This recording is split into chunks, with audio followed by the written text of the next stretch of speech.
Hey guys and girls, today we actually have Jeff Cohen. He was actually on Shark Tank a few years back. He just finished writing his book, and his book's called Count Honorable. It's very good. He has a totally different perspective than a lot of other people on how to run your business. It's a really good read. I'm going to read a little bit of a snippet out of his book. As humans, we are reason making machines. We get triggered, and some of our triggers are questions like why, how come, what are you doing, where are you, why are you doing that, and all the peripheral interpretations of those phrases. We make the questions mean something, usually based on an experience we had early in life.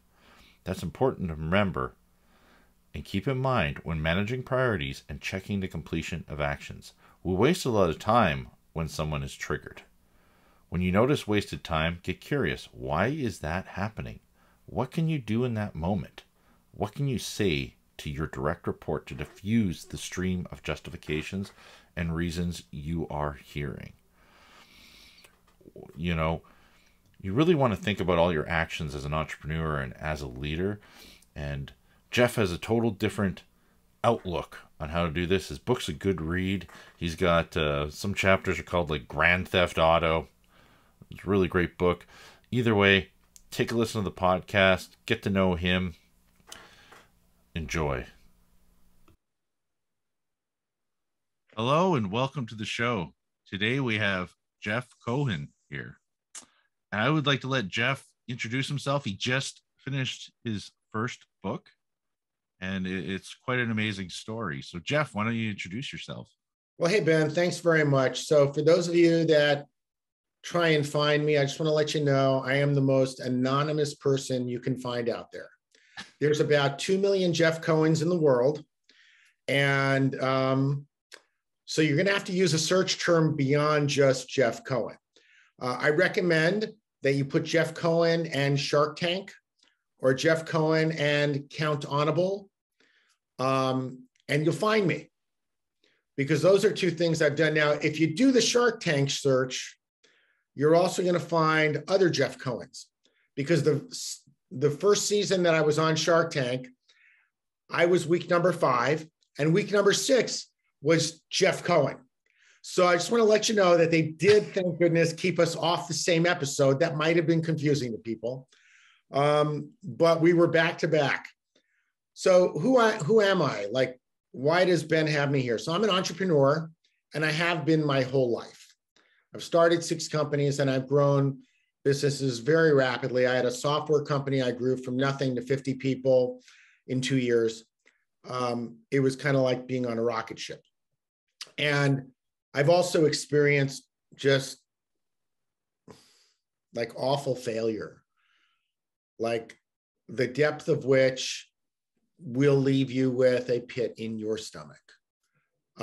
Because when I had that fast growing business, it was the early 2000s. And in 2007, many of you may be remembering the pain that occurred when all of the banks shut down. Like there was this enormous real estate crisis, right? And it killed me, because we were working with about 100 Fortune 500 and Global 2000 companies up to that time. And at the time that the crisis hit, every single one of them said to me, Jeff, we love you guys, and we're putting things on hold right now. So I learned what the difference was between liquidity and illiquidity. And I declared bankruptcy. And it really was painful. And so coming out of that, like I've been through the school of hard knocks, right? There's more to that story, but who I am is I am a business coach and consultant. And what I do is I'm a speaker and an author now as well. I've written a book called Count Honorable, a practical guide to lift, shift, and empower you and your team. And I've refined the Count Honorable method and process over the last 20 years, primarily in the last 8, but using some things that we used when I was working with the Global 2000 Fortune 500 companies. in the process.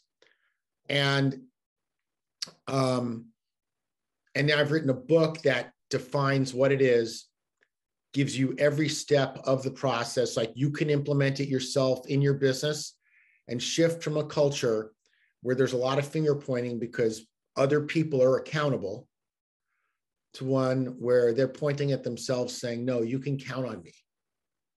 I can do this. I'm count onable. Or even better yet, you can't count on me. I won't wash the dishes. I am not count onable for that. Because really, Ben, the most important thing that anybody can know is what they cannot count on other people for. That will save you an enormous amount of time and give you the ability to find the right people that you can count on. I was just going to say, I mean, you talk about what happened in 2007, the financial crisis. And some people will look at that and go, you know, it is what it is. Shit happens, right? You know, but the other thing is as an entrepreneur, you're going to learn a lot in terms of, you know, what went wrong and how to fix it for future, or like future businesses, right?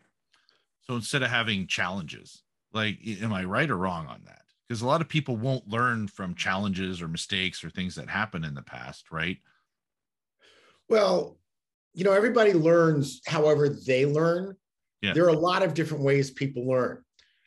And you're right about the fact that, you know, a lot of people get resigned.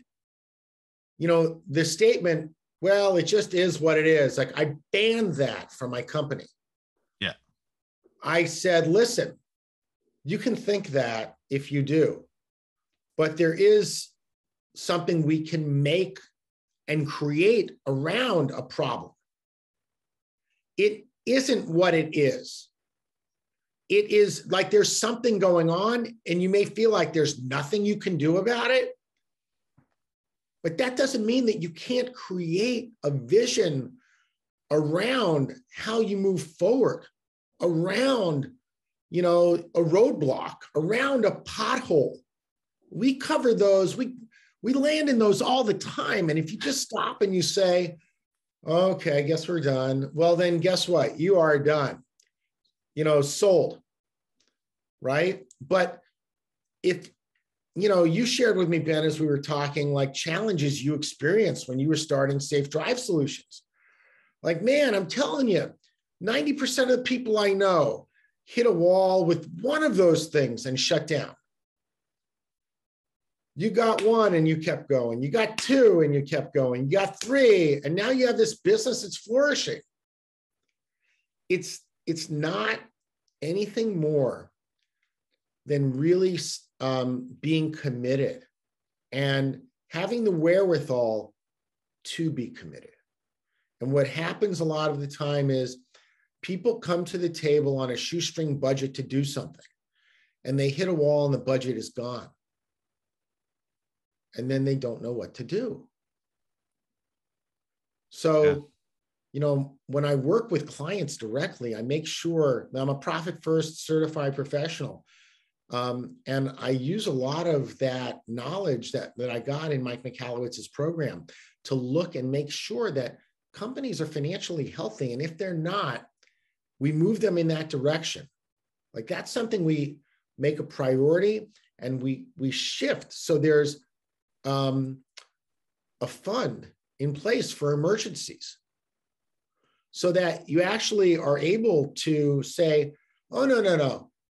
That dollar, that's a dollar of profit. And you sequester that. And then you pay your expenses. But a lot of companies don't do that. What they do is they say, we're profitable, but I'm investing in the business. Right? And I will just tell you, there are some doozies that I've done under I'm investing in the business that destroyed my family, that impacted my relationships with my sons, like they wouldn't talk to me for 2 years after I got divorced. And I really like I invite people never to take those on, and to seek some guidance and coaching if they're thinking about doing things like, I'm going to mortgage my house again because my cash flow is needed because my business is growing. Let me tell you, it's a lot easier to get a mortgage and take money out than it is to pay it back, especially if you don't have a safety net. And guess what? If you have the safety net, you'll never have that problem. I lost my house. I got divorced. My kids wouldn't talk to me. All because of the business I was building for them. Yeah, you know, it's real though, right? You can, like, things happen in life. Everything happens for a reason, is what some people say. And you're going to be learning from those experiences, developing new ways of doing business. And look, you've learned from your challenges in your life, right? I mean, like, I'm part of a certain networking group that I was telling you about. And the one guy says the first 10 years, he made $58,000. That's it. The first 10 years, he made $58,000 over the first 10 years. And he goes, and I can tell you everything of what not to do when you start a business now, right? I can tell you everything that went wrong.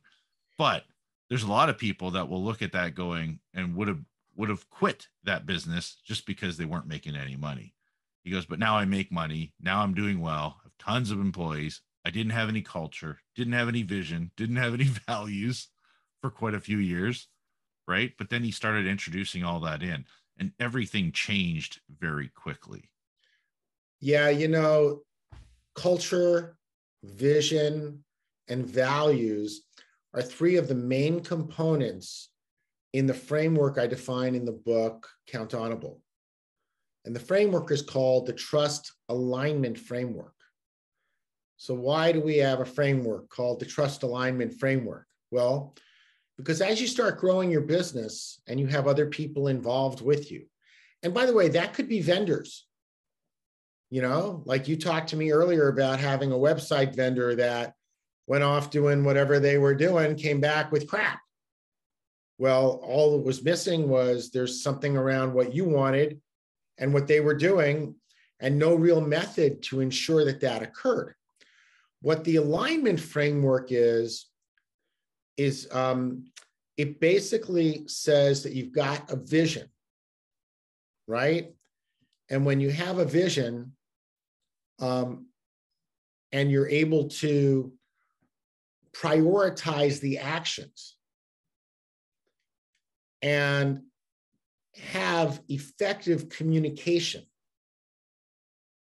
it's possible, but not guaranteed, but it's possible that you're going to have alignment. We're going to talk a lot about effective communication because that's often the gap. Everyone has their own definition. The trust framework says if you have some shared values and you know the ability of your resources, and that's not just people, it could be systems as well, and there's effective communication, it's possible to have trust. There's another level of that says, what are you actually trusting someone for or with? We'll get to that. But if you have all of that, then you have the foundation of the trust alignment framework, and you're able to take on conversations that are not from a place of the way you feel or your emotion, which, by the way, we all do it. I don't care who you are in the world. You've got some little demon in your head talking when someone else is, and you're not talking to people from the outcome you're looking for. You're talking to them from what you want. And one of the more valuable things I think your audience is going to get in this conversation is this. So I'm going to say that you want to, lean in and listen carefully to this. You have at one end of the spectrum what you want. At the other end of the spectrum, you have the opportunity to be right. I want to let you know there's no middle ground on this. You are either going to be right when you're talking to someone and they're wrong, or you're going to get what you want. You have a choice.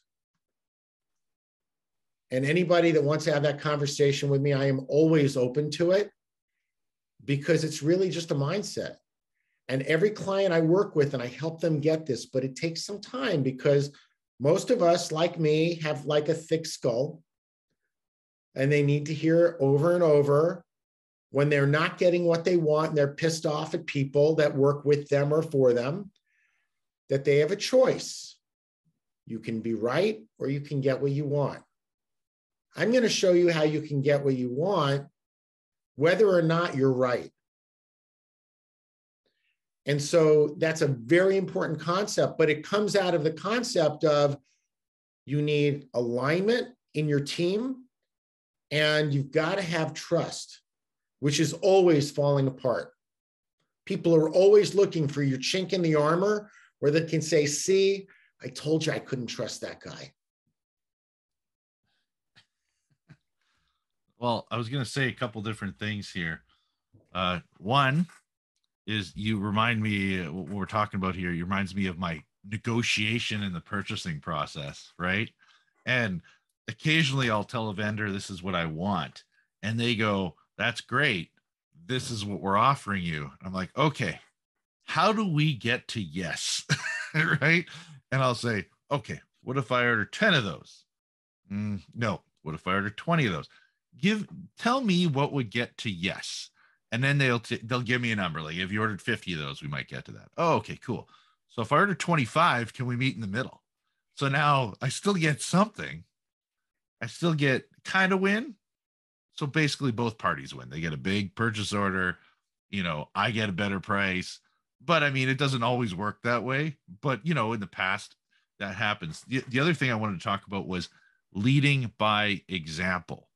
So when you're talking about trust with your team, right? Like, you're talking about trust, right? I'm just thinking, if you're not leading by example, it's going to be very hard for your team to trust you. Well, so that's really great, because it's not just your team, it's also your customers, right?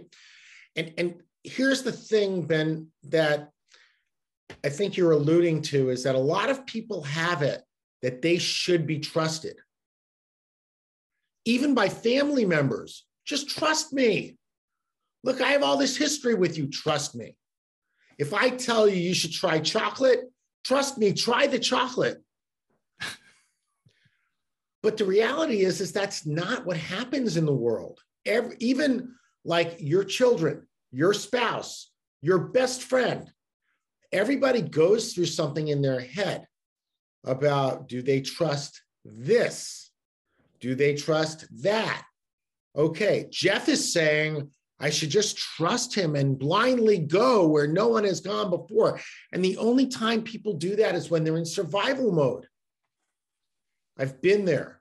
It sucks.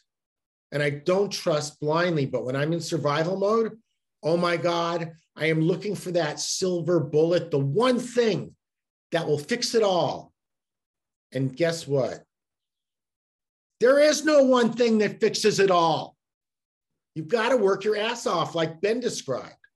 Like, I've worked with 300 clients, and they work their tails off and they have success.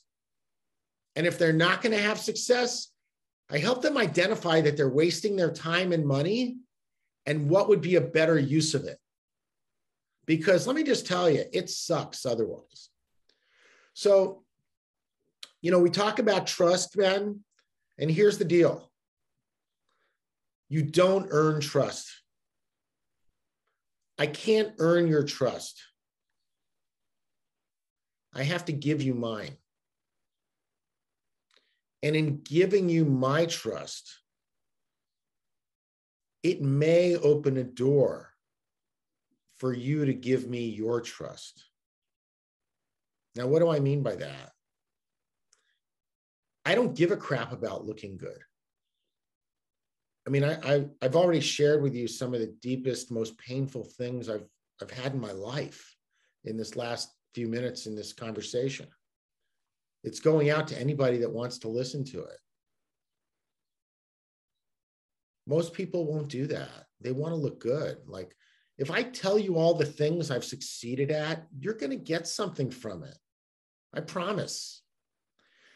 But when I tell you, hey, look, I did a really big boner of a failure over here, and I screwed 50 people and their families because I didn't set my company up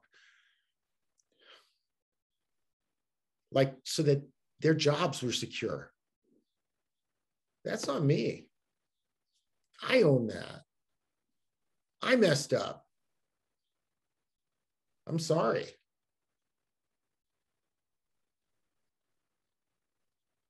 Yeah, that's deep, man. It's deep. It, I mean, and I think that's why, I'll be honest, I haven't hired somebody yet.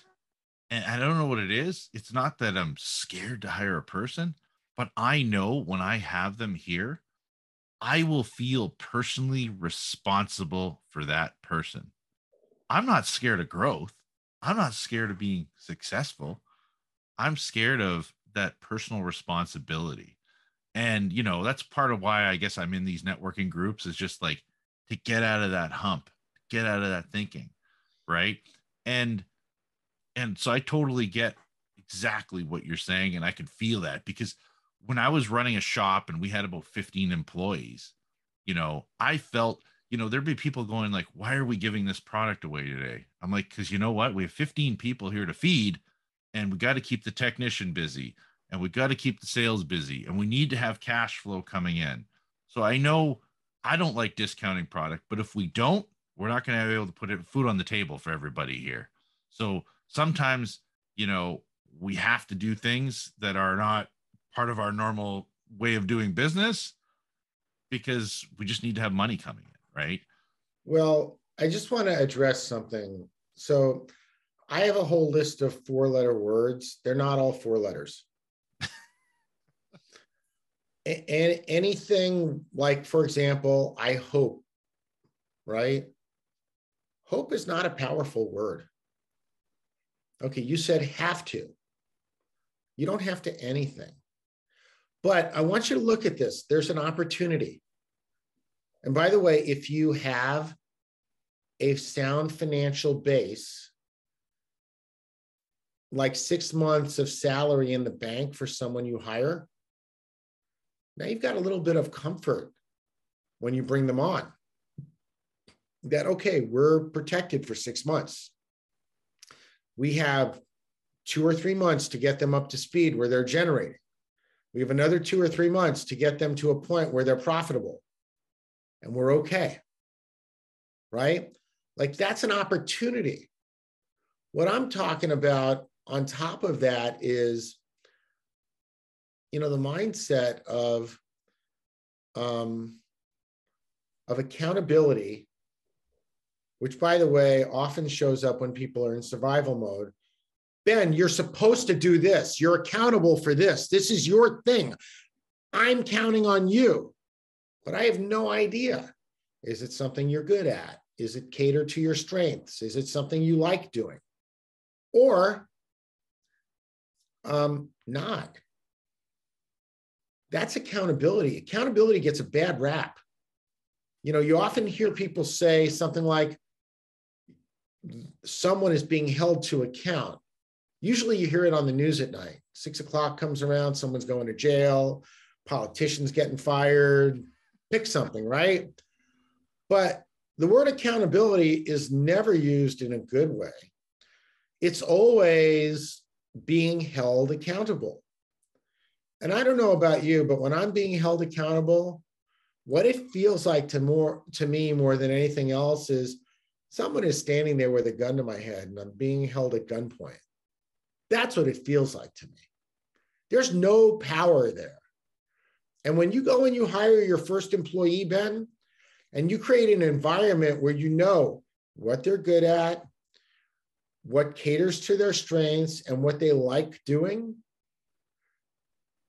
that employee will have their dream job.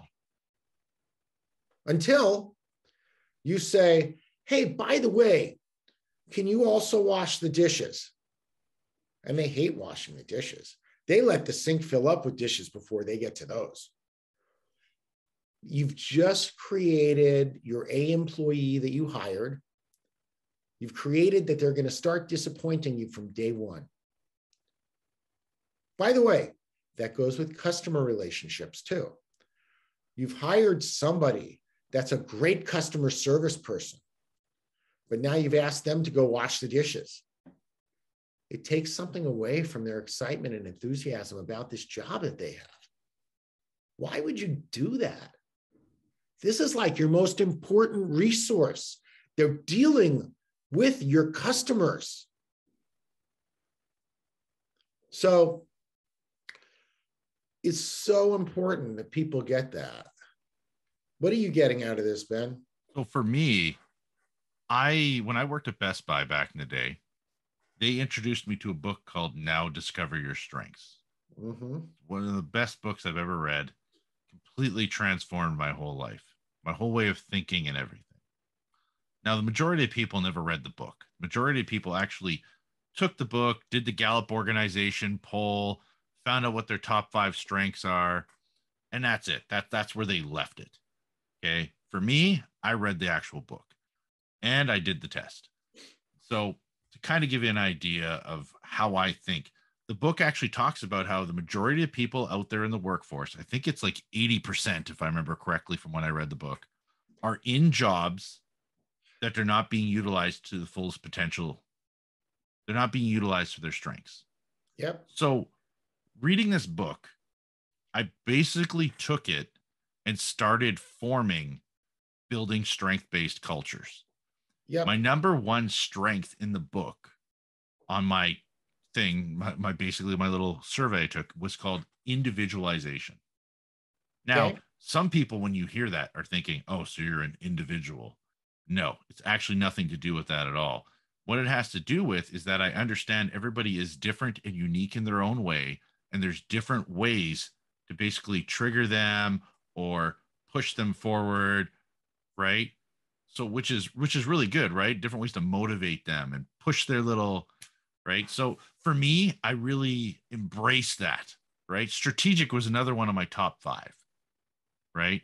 These are all things that I've used to form myself, to push Mm-hmm. myself forward. And I really love that book. And I always encourage everybody, if they've never read the book or never taken, I think it's called Strength Finder 2.0 now. It But is. yeah, but I took it. My mom took it. My dad took it. And you'll actually be blown away by this. So my All top right. 5, Go ahead. Let's hear the my top 5. mom had 3 of my top 5, and my dad had 2 of my top 5. My top 5. So anybody who says that their parents didn't form them, take the test and find out.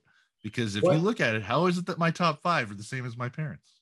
Well, I just want to let you know, I've been using the Strengths Finder program since the early 2000s. And in my company, when we grew so quickly, I wanted to make sure people were aligned, but also managed properly. So we actually used the DISC profile to determine who the right manager in the company was before we went through a full interview process. And then we also used the Strengths Finder to make sure our teams were well-rounded. Now, my top 5, because I use it extensively, are I'm a futurist, I'm a strategist, I have a strong belief system. They have something called WOO, which is winning others over. Oh yeah, Woo. Yeah, Woo is in Right? there. And communication. Those are my top 5. Now, number 34. This is really important because there's 34 strengths. So the one that's at the bottom of my list is adaptability. Okay, now this is how that one gets me. Ben, we have an appointment at 7:00. I am here. I will be on time, come hell or high water. You write me back and you change that appointment, that throws me off. It takes me something to recover from that. Once I have that something is set, it's set. Like I'm committed. Now that works with belief because I have a strong belief system. I get committed to things, but then I have a really hard time adapting to change. I'm not the only one, but the point is that when you learn how to leverage those strengths, it makes an enormous difference in how you align your team, grow your business, build your trust between people, and like it's huge. So, you know, I'm always all over that.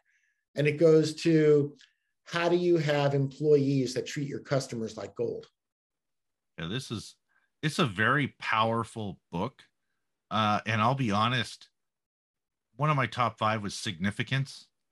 And some people looked at that as being early on. I looked at it as a good thing, but I also looked at it as a bad thing because a lot of times it meant people had to tell you you were doing a good job. So that was part of it, right? So I was always looking for someone to tell me, great job, great job, great job. And as I moved up the ranks into management, you know, once you get to the top, you don't really get told you're doing a good job anymore. So a lot of people will kind of get stumped and think, well, what the heck? Now I'm not being told I'm doing a job. So I had to take and reapply that. And what I had to start realizing is when my employees were doing a great job as a result of like my training or my leadership, I had to basically tell myself that I was doing a good job. And I had to tell myself, right? Because now I'm at the top where basically shit rolls downhill, which basically means the owner's going to tell me it ain't doing so well. Or, Hey, Ben, I just want to disagree with you 100%. Like, our view of this is 180 degrees at the opposite end of the spectrum. I don't think anyone ever wants to be in a position where they have to acknowledge what they've done for themselves. Like, that's the only way they get acknowledgement, by creating that they're getting acknowledgement. probably why I'm not there anymore. Well, yeah. I mean, listen, in my opinion, and this is just my opinion, there's two things that come out of what you just said. One is you want to, first off, it's okay to ask for acknowledgement from people. It's perfectly okay to say to an employee, hey, can you acknowledge that this worked for you to me? Like, can you tell me how that actually went? Again, effective communication, right?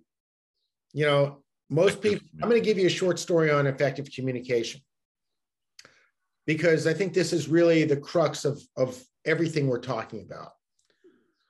And it's not a business story, because guess what? If you get this concept in life, you will have fewer arguments with your spouse. You will have better relationships with your children, or you will, like I do now, have a relationship with my children. A few weeks ago, my wife and I went to visit some friends, and they have a 7-year-old daughter. My wife and I have a 1-year-old that we're in the foster to adopt program with, and she is just the most precious little girl. And so the two women went out for an event, and my friend and I took the kids in a wagon out to dinner and to frozen yogurt. Went great. We're on the way from dinner to frozen yogurt in the wagon. I'm talking with my friend as he's pulling the wagon. I turn my head back and I see my 1-year-old standing up in a moving wagon, holding the side, like with tears in her eyes, in fear. And my heart stopped. And I had my friend stop. And I went over and I picked her up and I comforted her. And I looked at the 7-year-old and I said, hey, did you notice that she was standing up? And she said to me, yeah, I told you. I said, oh. I said, wow, I didn't hear you. I wonder if you could do me a favor if that happens again. Could you make sure that I answer you back that I heard you? She said, like many of us do, got it. Went down to her video game and started playing again. I didn't know she got it. Normally, most people just let it go from there. But that would not have been effective communication. So what I said to her is, hey, honey, I'm just curious. What did you get? Now, she sat there for 15 seconds with her head down. And my friend, bless his soul, was so patient when I did this. Didn't say anything. But it took her 15 seconds to process that question. Or better yet, the answer. Then she lifted her head up and she said, you want to make sure that I know that you heard what I said. I said, yes. Thank you. I'm so grateful. Then right back down to her video game. Now, we all have things we do that are multitasking. In fact, you're probably listening to this podcast and email at the same time, right? You're surfing the web, you're driving, whatever it is. How do you know you've actually gotten it? How do you know someone else really got it? You don't until they repeat it back to you with conviction of what you shared. And if you get nothing else from this conversation or from my book, get that there's a way to have a respectful, effective conversation, whether there's something good happening or not. Because you want to be straight with people, not in a mean way. Like I totally could have been mean to that 7-year-old. I totally could have said to her, hey, that's not okay. Like there's a lot of things that went through me. I had emotions. Like I'm watching my 1-year-old stand in the wagon. It's dangerous for her. Right? Oh, yeah. No, I know exactly what you're saying, because a lot of times our 4-year-old, she does this whole, I know. We go, what do you know? Right? I know. Of course And then she does it know. again the next day. They're like, what do you mean you know? Right. But right. And there's a certain way to have that conversation, which, by the way, inside my book, I outline in detail the process of how to have that conversation step by step. And I know we're coming to the end over here, Ben, so I just want to give a little bit of insight about what the book Count Honorable is. So people can get that, even though this conversation, which has been really fun, thank you, is important. The book Count Honorable takes the notion of accountability and turns it on its side. Not only are there only 4 letters that change to go from being an accountable culture to being a count honorable culture, but there's a very easy way to consume the book.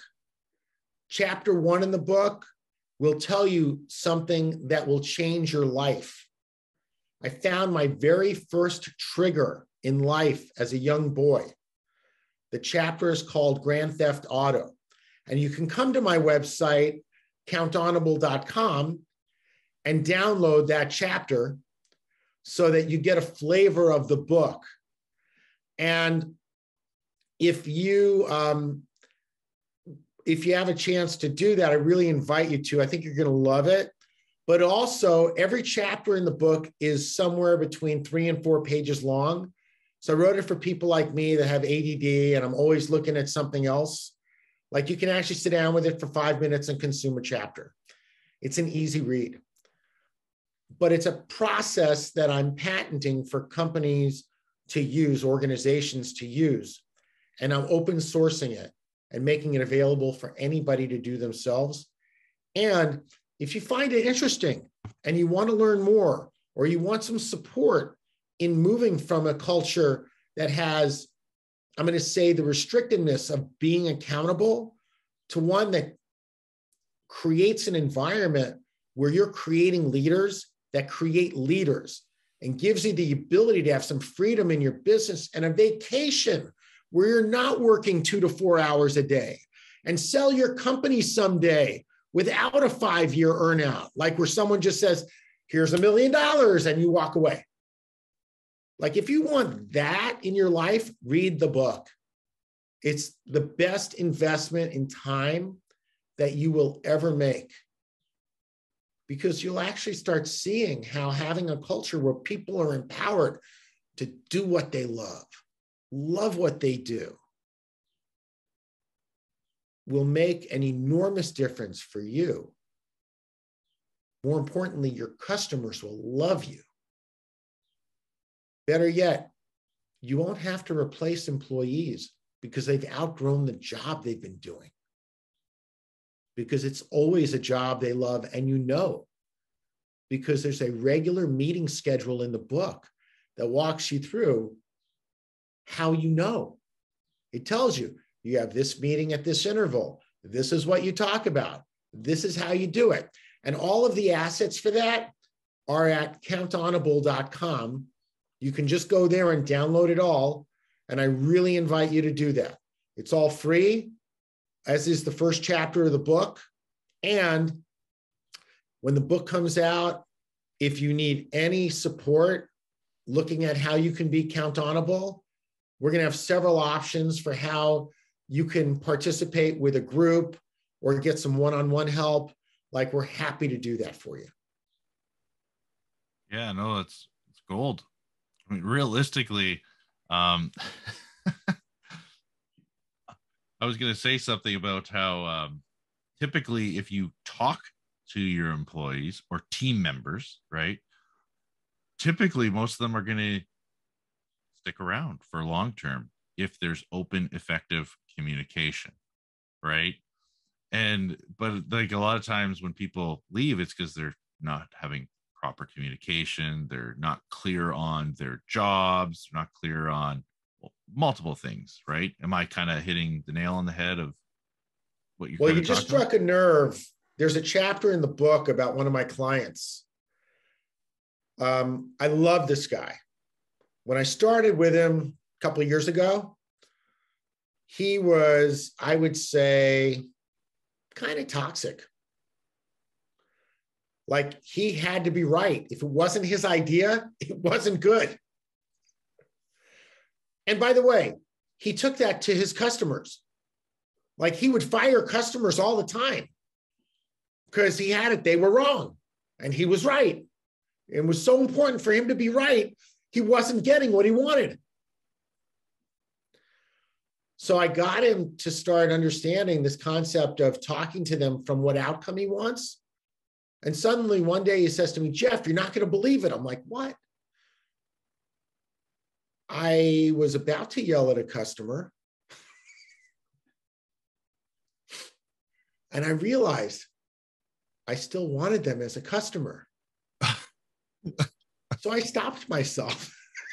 I actually thought you were going to say something different there, but that's fine.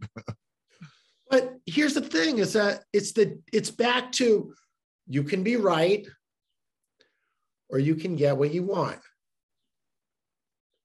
It's really as simple as that. And when you get to where you want to just get what you want and you're able to give up the notion that you have to be right, that transformation in your mental state, it's not just in your business, it's in your life. You will not argue as much with other people.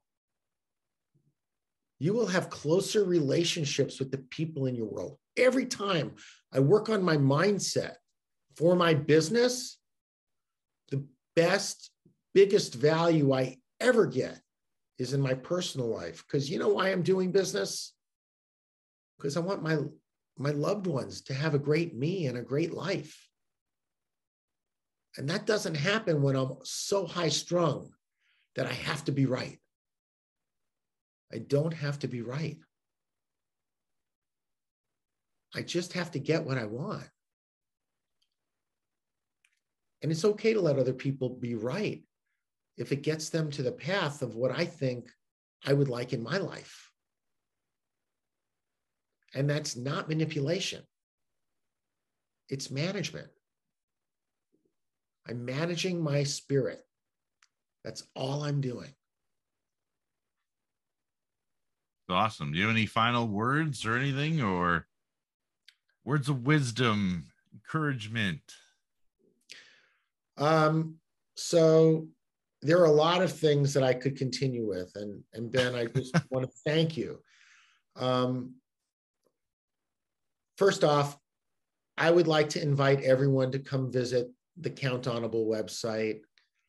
I would love to invite you to join me in helping this book be a #1 bestseller and be part of the movement that shifts the mindset of the world from being accountable to being count honorable. You come to the website, there's some special things I have for you if you want to play that game with me. By the way, call it a game because I now have it that everything I do really, I want it to be fun. Because if it's not fun, why do it? So it's a game. So come play that game with me. Come to the website, get all the stuff I'm giving away.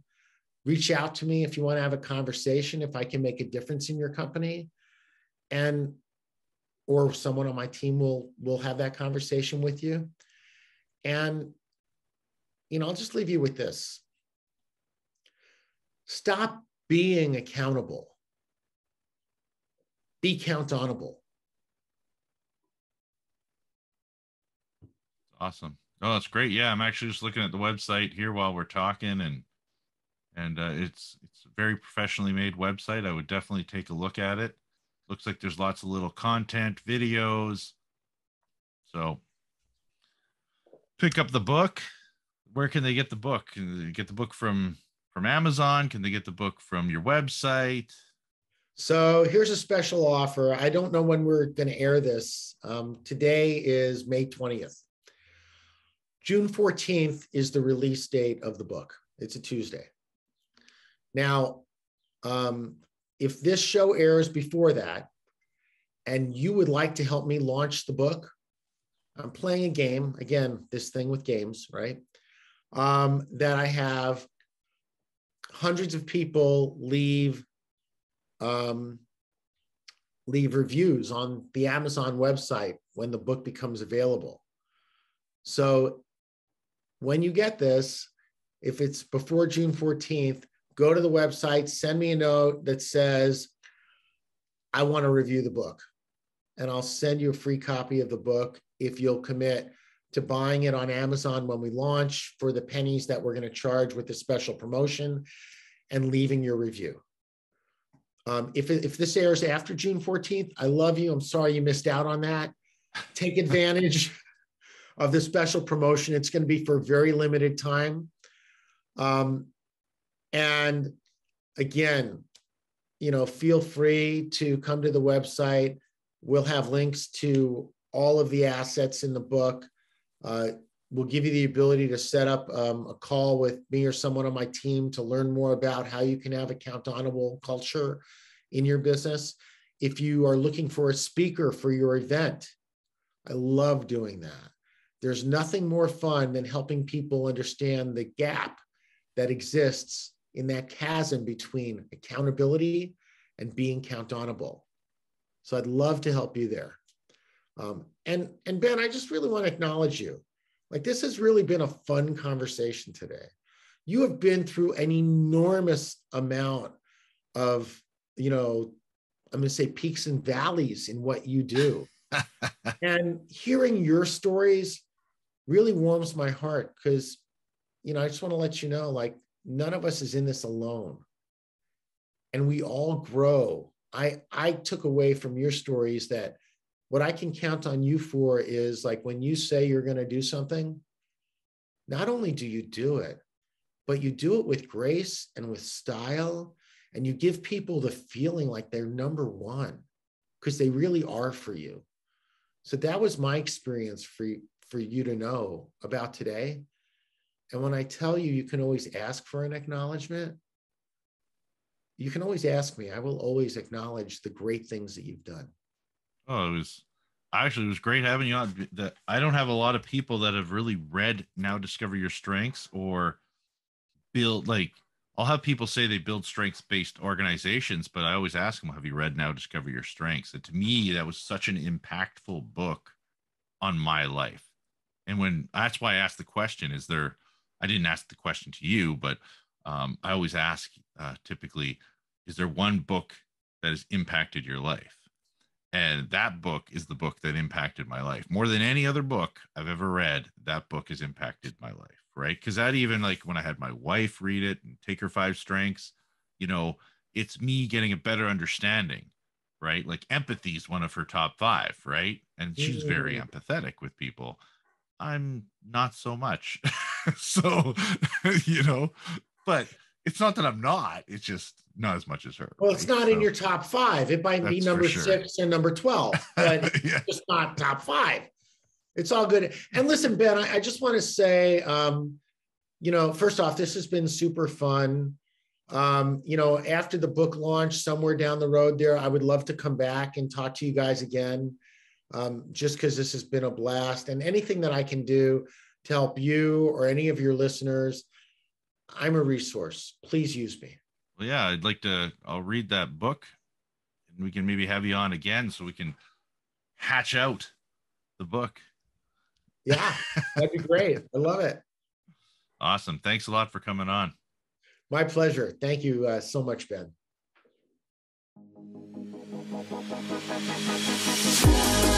Thanks for listening to the Focus on Customer Experience podcast. Be sure to subscribe wherever you get your podcasts so you never miss an episode.